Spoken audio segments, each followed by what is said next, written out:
2021 में मैंने IBPS PO mains दिया था। मेरा फर्स्ट अटेम्प्ट था। मेरा सिलेक्शन बैंक ऑफ इंडिया में हुआ। मैंने अपना फॉर्म खुद अप्लाई किया ही नहीं था। मेरे एक फ्रेंड ने मेरा फॉर्म अप्लाई कर दिया था, तो उनको उतनी जानकारी नहीं थी कि बैंक का प्रेफरेंस कैसे रखना है। तो बैंक ऑफ इंडिया प्रेफरेंस मेरा टॉप पर ही था, इस वजह से मुझे बैंक ऑफ इंडिया मिला। हालांकि मैंने बैंक ऑफ इंडिया ज्वाइनिंग नहीं की, अभी मैं RRB PO के तौर पे कार्यरत हूँ। इस साल बहुत ही अच्छी अपॉर्चुनिटी आई है, बहुत ही बढ़िया अपॉर्चुनिटी आई है। अगर आप एक बिलो एवरेज स्टूडेंट हो, एवरेज स्टूडेंट हो, बिल्कुल आप सेलेक्ट हो सकते हो। बहुत ही साधारण सी स्ट्रैटेजी मैं आपके सामने लेकर आ रही हूँ। अभी चलेंगे कॉपी की तरफ, वहाँ पे मैं बताऊंगी कि कैसे कैसे क्या क्या करना है। लेकिन उसके पहले आपको क्या करना होगा, मुझ पर ट्रस्ट करना होगा कि हाँ दीदी अगर बता रही है तो कुछ सोच समझ कर ही बता रही होगी। और गाइस यही बोलूँगी कि डोंट फॉलो मल्टीपल स्ट्रैटेजी। बहुत सारे लोगों के अभी वीडियो देखने की कोई ज़रूरत नहीं है, बहुत सारी स्ट्रैटेजी फॉलो करने की कोई ज़रूरत नहीं है। ये जो मैं स्ट्रैटेजी बता रही हूँ, ये स्ट्रैटेजी 80 नंबर की होगी, यानी कि 80 से 85 मार्क्स कैसे लाने हैं उसकी स्ट्रैटेजी होगी। बाकी जो 15 नंबर होंगे वो आप हर इंडिविजुअल का जो स्ट्रेंथ होगा, जो सब्जेक्ट पे स्ट्रेंथ होगा, जैसे किसी का करंट अफेयर स्ट्रांग होगा, किसी का क्वांट स्ट्रांग होगा, किसी की रीजनिंग स्ट्रांग होगी, तो ये 15 नंबर है ना, ये इंडिविजुअल को खुद से ढूंढना होगा कि मैं कौन से सेक्शन में ज़्यादा स्ट्रांग हूँ, जहाँ से मैं ये 10 से 15 नंबर मुझे लाने हैं। ठीक है, बाकी की जो 80 से 85 नंबर है उसकी स्ट्रैटेजी मैं आपको बता देती हूँ। इजीली आप 80 से 85 नंबर ला सकते हो गाइस, बिल्कुल ला सकते हो। अगर एक चीज मैं आपको दिखाती हूँ, एक सेकेंड। सो गाइस आज देखो, आज मैंने पूरा आप लोगों के लिए यहाँ पे रिसर्च किया है ना, कि कैसे कैसे IBPS PO मेंस का एग्जाम होता है, क्या क्या कट ऑफ जाती है, क्या क्या वैकेंसी होती है। ठीक है, तो सो गाइस यहाँ पे हम देखेंगे पिछले 4 ईयर, यानी कि 18, 19, 20, 21 और 22। इस साल भी हम देख लेंगे पिछले 5 साल में, यानी कि अभी इस साल को मिला के क्या क्या वैकेंसीज रही हैं, कट ऑफ क्या क्या गई है, इन सारी चीजों पे डिटेल से बात करेंगे, जिससे क्या होगा कि स्ट्रैटेजी बनाने में हमें एक हेल्प मिलेगी। ओके, तो 2018 की बात की जाएगा इस, तो 2018 में वैकेंसीज थी, मैंने गूगल से ही निकाला है। तो 2018 में जो वैकेंसीज थी वो थी 4200 लगभग। ठीक है, लगभग, ठीक है, 4200 लगभग। और कट ऑफ देखोगे आप तो गई है जनरल की 74.50, यानी कि 74 नंबर आपकी कट ऑफ गई है जनरल की। 74.50 कट ऑफ आपकी वैकेंसी 4200। ओके, ये हो गई आपकी 2018 की डेटा।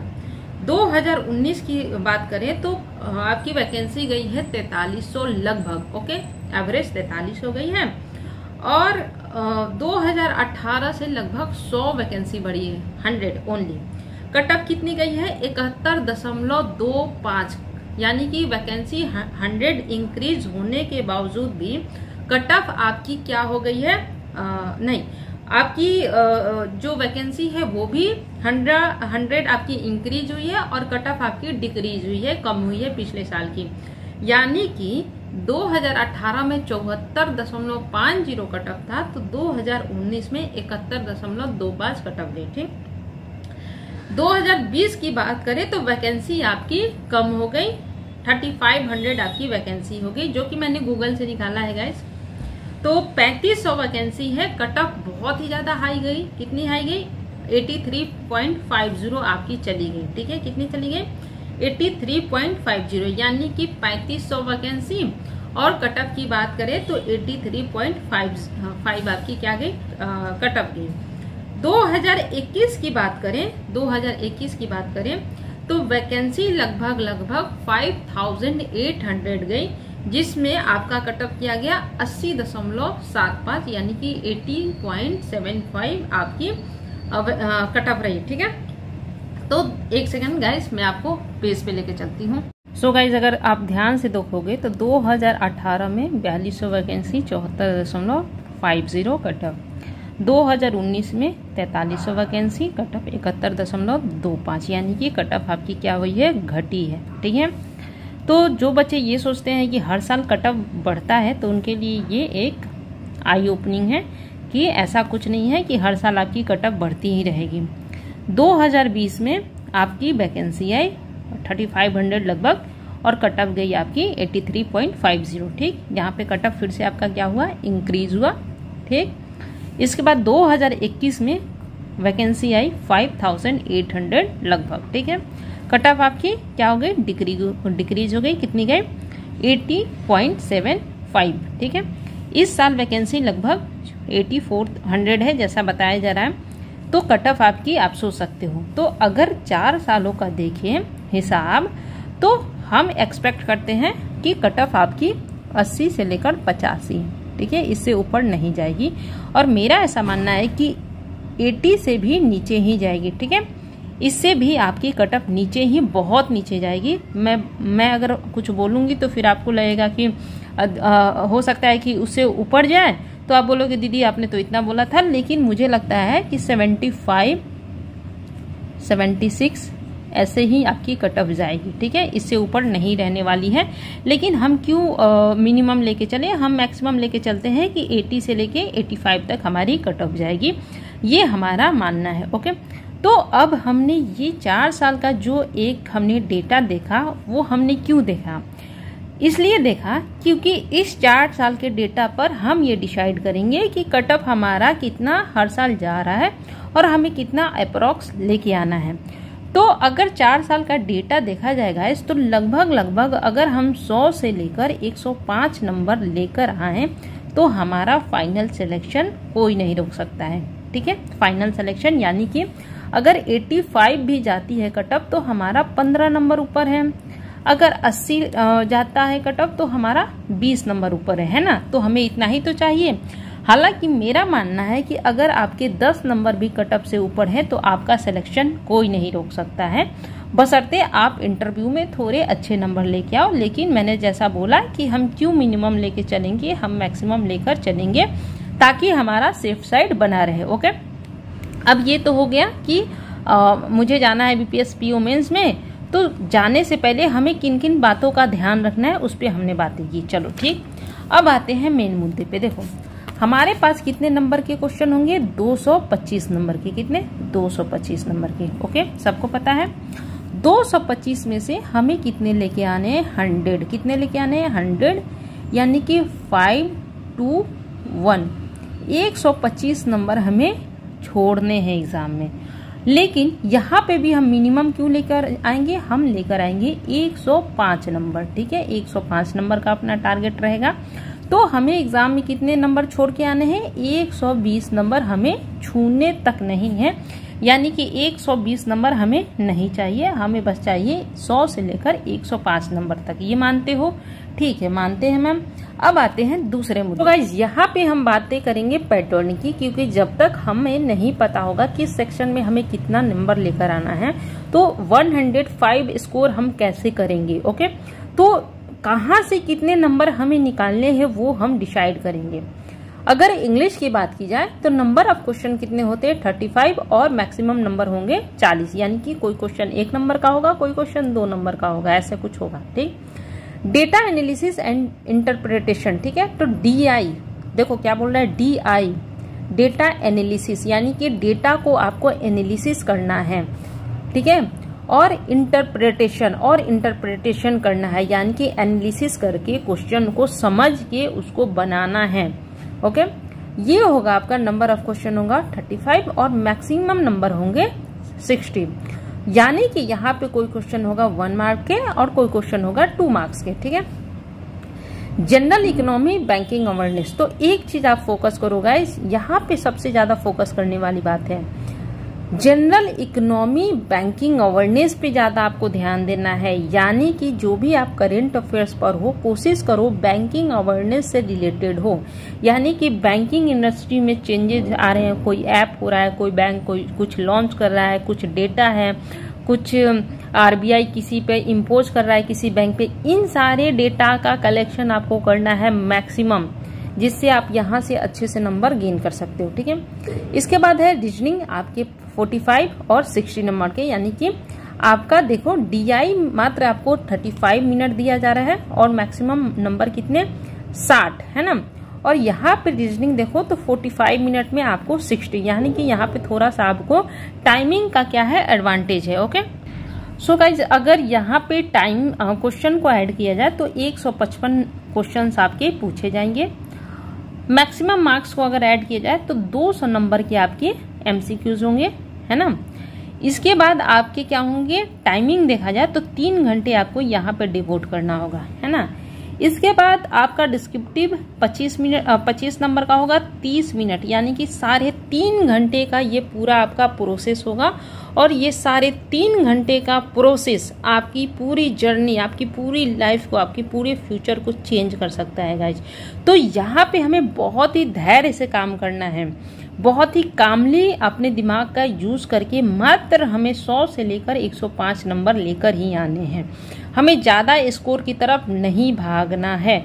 ये नहीं सोचना है कि मुझसे ये क्वेश्चन नहीं बन रहा है तो मेरा सिलेक्शन नहीं होगा। देखो गाइज, जो प्रीलिम्स होता है वो आपकी स्पीड और एक्यूरेसी चेक करता है। प्रीलिम्स में क्या होता है कि आपको 80% स्कोर करने होते हैं, लेकिन मेंस में आपका ऐसा कुछ नहीं होता है।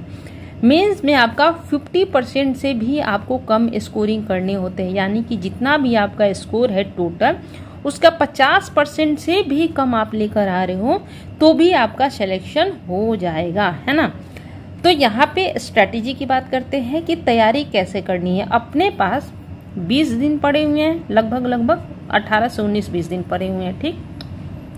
अब 20 दिन में कैसे हमें कहाँ से क्या करना है और कैसे नंबर गेन करने हैं। देखो गाइस, अब हम यहाँ पे क्या करेंगे, नंबर का डिवाइड करेंगे, कैसे हमें कहाँ से लाना है। देखो सबसे पहले स्टार्ट करेंगे डिस्क्रिप्टिव पेपर से, जो आपका सबसे लास्ट में होगा उसको सबसे पहले उठाएंगे, ठीक। डिस्क्रिप्टिव पेपर में नहीं भी आएगा तो हम 15 नंबर लेके आएंगे। कैसे लेकर आएंगे, लेटर राइटिंग मैंने कैसे लिखना है वो मैंने आपको सिखा दिया है। हमेशा और हमेशा चूज करेंगे क्या, letter for the bank manager. यहाँ से लेटर से हम निकाल सकते हैं 8 से 9 नंबर और ऐसे से हम निकाल सकते हैं 5 से 6 नंबर, यानी कि आपके टोटल 15 नंबर हमें डिस्क्रिप्टिव से निकाल लेने हैं, ज्यादा नहीं, 15 नंबर तो मिनिमम निकाल ही सकते हैं। ओके चलो, यहाँ से हमें आए 15 नंबर। ओके 15 नंबर हमने यहाँ से लिए। जनरल इकोनॉमिक और बैंकिंग अवेयरनेस पे इन 15 से 16 दिनों में हम ज्यादा फोकस करेंगे, क्योंकि ये ऐसा एक सेक्शन है जो हमें क्या करेगा, जो हमें कम समय में मैक्सिमम नंबर हमें मिल सकता है। अब गौर करने वाली बात यहाँ पे ये देखो गाइस कि नंबर ऑफ क्वेश्चंस कितने हैं, 40, और समय कितना हुआ है, 35 मिनट। आखिरकार 40 क्वेश्चन को बनाने के लिए 35 मिनट देने की क्या जरूरत थी, है ना। हम अगर मुश्किल से बना सकते हैं 40 क्वेश्चन तो 15 मिनट इज इनफ। चलो 20 मिनट ही मान के चलो। आखिरकार ये 15 मिनट क्यों दिया हुआ है, ये 15 मिनट इसलिए दिया हुआ है ताकि आप अगर 20 क्वेश्चन जानते हो तो बाकी के 20 क्वेश्चन आप क्या करो, तुक्के लगाने बैठ जाओ, क्योंकि 20 मिनट में तो आप ये सॉल्व कर लोगे, बाकी के 15 मिनट आपसे बर्दाश्त ही नहीं होगा। आप सोचोगे तुक्के मार लेता हूँ। तो ये जो 15 से 20 मिनट आपको एक्स्ट्रा दिए जा रहे हैं, 10 से 15 मिनट, वो क्यों दिए जा रहे हैं, ताकि आप मैक्सिमम तुक्के मारो और यहाँ से आपको निगेटिव आए, है ना। तो यहाँ पे हमें अपने आप को बिल्कुल कंट्रोल रखना है। इस सेक्शन में हमें कंट्रोलिंग पावर का यूज करना है। जनरल इकोनॉमी और बैंकिंग अवेयरनेस में जितनी ज्यादा आप अपने आप पे कंट्रोल कर सकते हो उतना ज्यादा करो। यहाँ पे आप कोशिश करो कि अगर मान लो कि आप चाहते हो कि मुझे तुक्के मारने ही है, तो कोशिश करो कि जहाँ पे आप 50-50 हो वहीं चांस लगाओ। और ऐसे नहीं कि आपको 20 क्वेश्चन नहीं आ रहे तो सब में आपको 50-50 लगने लगे, ऐसा नहीं होना चाहिए, ठीक। तो यहाँ वाला जो 10 से 15 मिनट बचता है ना guys, please please please negative से दूर रहना। 0.5 भी बहुत ही ज्यादा इंपॉर्टेंट होता है सिलेक्शन के लिए। बाद में आपको रोना पड़ जाएगा कि काश मैंने ऐसा नहीं किया होता। तो यहाँ से हम मिनिमम, है ना, जनरल कैसे मैंने बताया, डिस्क्रिप्टिव से हमने उठाया कितना, 15 नंबर, ठीक है। एक हमारा फिनिश हो गया। अब हमारा आता है दूसरा टारगेट, है ना। दूसरा टारगेट क्या आता है, जनरल इकोनॉमी, ठीक है, या फिर इसको क्या बोलते हैं, बैंकिंग अवेयरनेस। मिनिमम हम यहाँ पे टारगेट करेंगे 25, ठीक है। 25 तो इजिली आ सकता है, बहुत ही अच्छे। 15 नंबर ही तो नहीं आएंगे ना, 25 तो हम लाएंगे। बोलो लाएंगे कि नहीं। इसमें करना कैसे है, देखो क्या बोल रहा है कि जनरल इकोनॉमी बैंकिंग अवेयरनेस पे ज्यादा फोकस करना है हमें। अफेयर्स क्लाउड की बिल्कुल फ्री टेलीग्राम पे परचेज करने की कुछ भी जरूरत नहीं है गाइस। मैं यहाँ पे बता दूं, किसी को कुछ भी परचेज करने के लिए ना मैं बोलूंगी ना ही सजेस्ट करूंगी, क्योंकि लास्ट मिनट में कुछ भी परचेज करना वेस्ट ऑफ टाइम है, वेस्ट ऑफ मनी है। टेलीग्राम पर हर कुछ फ्री मिल जाता है। तो अफेयर्स क्लाउड का टेलीग्राम पर बैंकिंग इकोनॉमिक बैंकिंग अवेयरनेस से रिलेटेड 3 से 4 महीने का आप पीडीएफ निकाल लो और उसको डेली है ना रिवीजन के तौर पर लो गाइस। जैसे आज तुमने उठाया, पिछले मंथ का पढ़ गए, फिर पिछले मंथ का पढ़ गए, है ना। जितनी ज्यादा आप यहाँ पे रिवीजन करोगे ना, अभी आप रीजनिंग और डेटा एनालिसिस में सीख भी लोगे तो वहां पे इम्प्लीमेंट नहीं कर पाओगे। जनरल इकोनॉमी जितनी ज्यादा रिवीजन करोगे उतना ही ज्यादा आपको वहां पे नंबर आएगा, ठीक। तो अफेयर्स क्लाउड का यूज कर लो, स्टडी IQ यूज कर लो पीडीएफ। इससे क्या होगा, अफेयर्स क्लाउड का आपने पढ़ लिया तो सेम तो बैंकिंग वाला अगला पीडीएफ भी तो देगा ना, तो स्टडी IQ से आपका क्या हो जाएगा, रिवीजन हो जाएगा। इसके बाद PyR² एक चैनल है, वहां से भी आप जनरल इकोनॉमी बैंकिंग अवेयरनेस बहुत ही अच्छा कंटेंट मिलता है। इसके अलावा यूट्यूब पर क्या करो कि सर्च करो October banking awareness best 100 question, best 200 question, ऐसे सर्च करके आपको पढ़ना है। इसके अलावा लिखता है जनरल इकोनॉमी बैंकिंग अवेयरनेस, लेकिन करंट अफेयर्स भी पूछते हैं, तो करंट अफेयर्स को इग्नोर नहीं करना है, उसको भी लेकर चलना है। तो कोशिश करो अफेयर्स क्लाउड को कर लो, स्टडी IQ कर लो, बैंकिंग अवेयरनेस के लिए PyR² कर लो और यूट्यूब पे आपके बेस्ट 300 बेस्ट 200 आपके कर लो, है ना। इसमें आप ज्यादा से ज्यादा समय दो, इस पर ज्यादा से ज्यादा, इन चारों में सबसे ज्यादा समय यहाँ पे, क्योंकि ये जो हमारा बंदा है ना, ये हमें सक्सेसफुल बना सकता है। तो 25 यहाँ से हम लेके आएंगे, कितने आपने स्कोर हो गए, 25 और 15 40 हमारे स्कोर हो गए, ठीक है। 40 हमने यहाँ पे निकाल दिए, ओके 40 हमारे यहाँ पे हो गए। बचे कितने हमारे 60 नंबर, ठीक है 60 नंबर बचे। कई लोगों की क्या होते हैं, इंग्लिश स्ट्रांग होती है, कई लोगों की इंग्लिश वीक होती है, क्या होती है, कमजोर होती है, ठीक। तो अब हम क्या करेंगे, हमें 40 नंबर चाहिए, तो कम से कम 15 तो हम यहाँ से लेकर आएंगे इंग्लिश में, मिनिमम 15 तो चाहिए। क्लोज टेस्ट कर सकते हो, कर सकते हैं, फिलर्स कर सकते हो, कर सकते हैं। 35 क्वेश्चन 40 नंबर 40 मिनट, समय काफी अच्छा खासा है। तो यहाँ पे क्लोज टेस्ट फिलर आपको ढूंढ के करना है, एरर डिटेक्शन ढूंढ के करना है, एंटीनोम साइनोनिम ढूंढ के करने हैं। 10 नंबर तो आपके इजिली यहाँ से निकल जाएंगे, बाकी 5 से 6 नंबर आपको रीडिंग कॉम्प्रिहेंशन से और पैराजम्बल से यहाँ से आपको लेकर आना है। तो मिनिमम आप 40 नंबर नहीं ला पाओगे, आपको यहाँ पे ज्यादा तुक्के नहीं मारने हैं, तो 15 नंबर तो लेकर आओगे, ठीक है। तो 40 और 15 कितने होते हैं, 55 नंबर होते हैं। बचे हमारे 45 नंबर, ठीक है। अगर हम 100 लेकर चलते हैं तो हमें 45 लेकर आना है, और अगर हम 105 लेकर चलते हैं तो हमें 50 नंबर लेकर आना है। अब यहाँ आता है गाइज आपकी बारी, अब यहाँ पे आती है आपकी बारी। देखो गाइज, डेटा एनालिसिस और आपका होता है रीजनिंग, ठीक है। डेटा एनालिसिस में आपको 15 तो आ ही जाएंगे, ठीक है, क्योंकि आपके 60 नंबर हैं। 2-2 नंबर वाले आप ढूंढो, है ना, 2-2 नंबर वाले ढूंढो। 15-15 हम मान के चलते हैं रीजनिंग और डेटा एनालिसिस में आपके आएंगे, यानी कि 30, है ना। तो 30 हमारे 45 में से 30 हमारे आगे, अब हमें चाहिए 15। अब यही 15 नंबर्स आपको सिलेक्शन दिलाएगा या फिर आपको आउट करेगा, ठीक है। यही 15 नंबर का आपका पूरा ओवरऑल गेम है गाइस, यही 15 नंबर का, ठीक। अब यहाँ पे 15 नंबर कैसे लेकर आए, 15 नंबर आप यहाँ पे एनालिसिस करो, आपका स्ट्रॉन्गेस्ट एरिया कौन सा है। इंग्लिश है, डेटा एनालिसिस है, जनरल इकोनॉमी है, रीजनिंग है, या फिर आपका डिस्क्रिप्टिव आप अच्छे से कर सकते हो, ठीक है। तो जो भी आपका स्ट्रॉन्गेस्ट सब्जेक्ट है उसमें आप क्या करो, +5 +6 करते जाओ। मान लो कि 4 सब्जेक्ट है तो दो आपकी सब्जेक्ट, देखो किसी का भी एक ही सब्जेक्ट कमजोर होता है, ठीक है, या फिर 2 सब्जेक्ट कमजोर होता है, कोई ना कोई सब्जेक्ट उसका स्ट्रांग होता ही होता है। तो आप कोशिश करो कि जो मैंने एनालिसिस दिया, जो मैंने डेटा दिया, जो स्कोर दिया, उसमें आप अपनी तरफ से जो आपका स्ट्रॉन्ग सब्जेक्ट है उसमें आपको 5 से 6 नंबर ऐड करना है, ठीक है, 5 से 6 नंबर ऐड करना है। इसके बाद बाकी के जो सेक्शन हैं, जैसे मैंने यहाँ पे जनरल इकोनॉमी बोला, तो इसको आप कोशिश करो कि 28 कर लो, ठीक है। रीजनिंग में आप क्या कोशिश करो कि 2 नंबर और बढ़ा लो। इंग्लिश में आप कोशिश करो 2 नंबर और बढ़ा लो। देखो गाइज, ये मुश्किल नहीं है, आसान है, 100 नंबर लाना आसान है, लेकिन वही है कि अब ये जो 10 से 15 नंबर हमारे घट रहे हैं, ये हर इंडिविजुअल स्टूडेंट की अपनी जिम्मेदारी है कि ये हमें कैसे ऐड करना है। मान लो मैं बता दी आपको कोई ऐसी स्ट्रेटेजी जो आप हर स्टूडेंट की अपनी अपनी स्ट्रॉन्ग पार्ट होगी। मैं बोल दी कि डेटा एनालिसिस में आपको 20 करना ही करना है, लेकिन आपका ये कमजोर है तो आप तो नहीं कर पाओगे ना। तो अभी आपको बैठ के ये एनालिसिस करना है कि किस सेक्शन में हमें ज़्यादा स्कोर करनी है गाइस।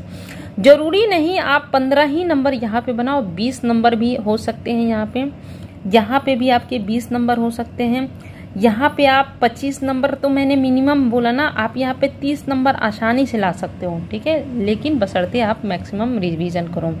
तो यही हमें एक मोटा मोटी ढांचा होता है गाइस। अब देखो पढ़ना कैसे है, ये भी तो इम्पोर्टेंट पार्ट है ना कि पढ़ना कैसे है। इंग्लिश कहाँ से करें? इंग्लिश आप निमिषा बंसल मैम को फॉलो करो, है ना। रीडिंग कॉम्प्रिहेंशन खूब सारी बनाओ। अभी आप याद नहीं कर सकते हो, वो क्या है 15-20 दिन में बहुत ज़्यादा, फिर भी आप क्या करो, डेली एडिटोरियल पढ़ो।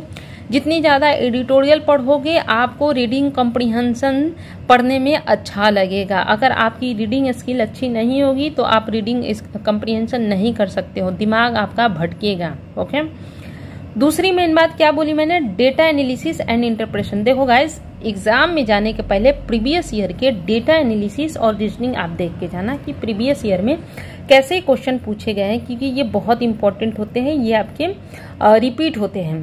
तो प्रीवियस ईयर डेटा एनालिसिस कहाँ से करें, इंटरप्रेशन। देखो लोकेश शर्मा का यूट्यूब चैनल है, Lokesh Sharma sir YouTube channel पर पढ़ाते हैं, बहुत ही अच्छा प्रीवियस ईयर का वो पेपर लेके आते हैं, एग्जैक्ट सेम रहता है गाइस, एग्जैक्टली सेम, है ना। और पढ़ाते भी हैं बहुत कामली, बहुत ही प्यार से, ऐसे आपको पढ़ाएंगे जैसे लगेगा कि आपका कोई फैमिली मेंबर ही है। तो उनकी वीडियो देख लो गाइस, प्रीवियस ईयर की IBPS PO मेंस की। अमर सर को भी फॉलो कर सकते हो, या फिर आप आशीष अरोड़ा सर के भी प्रीवियस ईयर के क्वेश्चंस देख के जाओ गाइस, बहुत ही ज्यादा बेनिफिशियल होंगे। रीजनिंग के लिए राधे सर की रीजनिंग, अंकुश सर की रीजनिंग, ये इनकी रीजनिंग की प्रीवियस ईयर के क्वेश्चंस आप देख कर जाओ, ठीक है, बहुत ही ज्यादा आपको बेनिफिशियल होगा। बाकी अभी आपको हर डे नहीं मैं बोलूंगी, एक दिन गैप करके एक फुल मॉक टेस्ट लगाओ, फुल मॉक टेस्ट लगाओ। 20 मॉक टेस्ट लगाने से क्या होगा, 20 मॉक टेस्ट लगाने से क्या होगा कि आपको 800 क्या हो जाएंगे, जनरल इकोनॉमी बैंकिंग अवेयरनेस आपके क्वेश्चन कलेक्ट हो जाएंगे, है ना। तो 20 मॉक टेस्ट आपको मेंस के लगाने हैं, और सारे क्वेश्चन को आपको जनरल इकोनॉमी और बैंकिंग अवेयरनेस को 2 से 3 बार आपको क्या करना है, जैसे वो खत्म हो जाता है ना, तो 2 से 3 बार उसको फिर से रिपीट करके करना है। ओके, तो मॉक टेस्ट अभी बहुत ही ज्यादा इम्पोर्टेंट है। एक दिन मॉक टेस्ट लगाना है, एक दिन रिवीजन उसको एनालिसिस करना है। दूसरी बात गाइस कि आप मान के चलना कि एग्जाम आपका टफ आएगा, है ना, एग्जाम आपका टफ आने ही वाला है, क्योंकि ये ऑफिसर IBPS PO मेंस है, जहाँ पे एक आपको बहुत ही अच्छी सैलरी मिलने वाली है। तो आपको इसके लिए प्रिपेयर होके चलना पड़ेगा कि ये टफ पेपर आएगा। दूसरी बात कि टफ आएगा तो सबके लिए आएगा, यहाँ पे आपको स्पीड नहीं देखी जाएगी कि आप कितनी स्पीड से बनाते हो, यहाँ पे आपको देखी जाएगी कि आपकी एक्यूरेसी क्या है, आपकी बेसिक पकड़ कितनी है, आप टाइम एंड वर्क कितना जानते हो, आप स्पीड एंड डिस्टेंस कितना जानते हो, आप ग्रामर कितना अधिक जानते हो, आपकी रीडिंग कॉम्प्रिहेंशन पर पकड़ कितनी है। तो यहाँ पे आपकी बेसिक बहुत ही अच्छे से चेक की जाती है ना। तो गाइस बिल्कुल कामली क्वेश्चन को बनाना है। कई बार ऐसा होगा क्वेश्चन आपको एक क्वेश्चन में 15-15 मिनट गुजर जाते हैं, आपका वो नहीं बनता है। वहां पे घबराना नहीं है गाइस, वहां पे घबराना नहीं है। खास तौर से यहाँ पे देखना, जो डेटा एनालिसिस है यहाँ पे आपको 45 मिनट मिले हैं और यहाँ पे रीजनिंग कॉम्प्रिहेंशन में आपको 60 मिनट मिले हैं। ठीक, तो 60 मिनट मिले हैं और यहाँ पे मिले हैं। तो यहाँ पे मान लो कभी कभी ऐसा होता है कि हम एनालिसिस करने में 10 मिनट गंवा देते हैं, फिर भी गाइस हमारे पास 30 मिनट रहता है। उस 30 मिनट को फिर हम सेम क्वेश्चन पे लग जाते हैं, है ना। ऐसा नहीं करना है। आपके पास 35 क्वेश्चन है करने को, ठीक है। अगर आप 5 क्वेश्चन में अटक जाते हो तो 30 क्वेश्चन है। दूसरी बात कि मेंस जो होता है कि आपको देखना होता है कौन सा क्वेश्चन हमें ढूंढ ढूंढ के करना है। क्यों? क्योंकि आपके 155 क्वेश्चन 200 नंबर के आते हैं, लेकिन हमें स्कोर कितने करने हैं? 80 नंबर ही, 85 नंबर ही लेके आने हैं, बाकी हमें छोड़ना है। ठीक है, 80 से 85 स्कोर इसमें लेके आने हैं, बाकी हमें छोड़ना है। तो कोशिश करो कि अगर कहीं पे अटके तो प्लीज वहां से आगे बढ़ो। मेंस जो होता है ना बहुत ही दिमाग खराब करने वाला होता है, बहुत ही। आप फ्रस्ट्रेट हो जाओगे, आपको लगेगा मुझसे ही नहीं बन रहा है, बाकी सब बना रहे हैं, लेकिन बाकी सब की भी हालत बिल्कुल ही रद्दी होती है। तो प्लीज गाइज ऐसा मत करना, बिल्कुल कामली आपको हर सेक्शन में 15 से लेकर 16 क्वेश्चन ऐसे मिल जाएंगे जो बनने लायक होते हैं। स्ट्रॉन्गेस्ट पार्ट ढूंढो। मैं बिल्कुल भी ऐसा नहीं बोलूंगी कि मैं आपको ऐसी स्ट्रेटजी बताऊंगी जिससे 100 में 100 आ जाए, नहीं। 10 से 15 नंबर हर स्टूडेंट की खुद की जिम्मेदारी होती है, बाकी 80 में सब आ जाते हैं। 80 नंबर 75 नंबर सब लेकर आ जाएंगे, लेकिन ये जो 10 से 15 मिनट होती है ना, ये आपको कॉमन सेंस से, आपको अपनी हिम्मत से, आपको अपने पेशेंस से, धैर्य से उस 15 से 20 क्वेश्चन को उसमें से चूज करना होता है और वहां से उसे बना लेना होता है। तो अब मॉक टेस्ट के लिए ऑली बोर्ड ले सकते हो, प्रैक्टिस मॉक ले सकते हो, ठीक है, कोई भी दोनों अच्छा होता है। इंग्लिश के लिए निमिषा बंसल, DI के लिए मैंने क्या बताया, लोकेश शर्मा, आशीष अरोरा, अमर सर, किसी को भी फॉलो करो। यहाँ के लिए मैंने बता दिया स्टडी IQ, अफेयर्स क्लाउड और यूट्यूब से वीडियो जितनी ज़्यादा देखोगे। वीडियो कैसे देखना है, खाना खा रहे हो, बैठे हो, फ्री टाइम है तो वीडियो चला के देखते रहें, ठीक है। रीजनिंग के लिए क्या करोगे, अंकुश अरोरा सर को, अंकुश लांबा सर से आप पढ़ लेना, ठीक है। तो ये रही गाइज मेरी अपनी स्ट्रेटेजी, कैसी लगी प्लीज़ बताना। मैंने बहुत ज़्यादा मेहनत की है गाइस, और मॉक टेस्ट लगाना भूलना नहीं। ये मान के चलो एग्जाम टफ आएगा, घबराना बिल्कुल नहीं है। All the best. कैसे क्या करना है सब कुछ हम लोग डिस्कस करेंगे। रीजनिंग अगर देखा जाए, रीजनिंग एंड कंप्यूटर, तो वो होता है कितने नंबर ऑफ क्वेश्चन होते हैं 45 और मैक्सिमम नंबर होते हैं 60, ठीक है। तो कोई कोई क्वेश्चन आपका 2 नंबर का होगा, कोई कोई क्वेश्चन आपका 1 नंबर का होगा। और इंग्लिश में भी सेम, कोई कोई नंबर क्वेश्चन होगा 2 मार्क्स के, कोई क्वेश्चन होंगे 1 मार्क्स के, ठीक है, ऐसा होता है।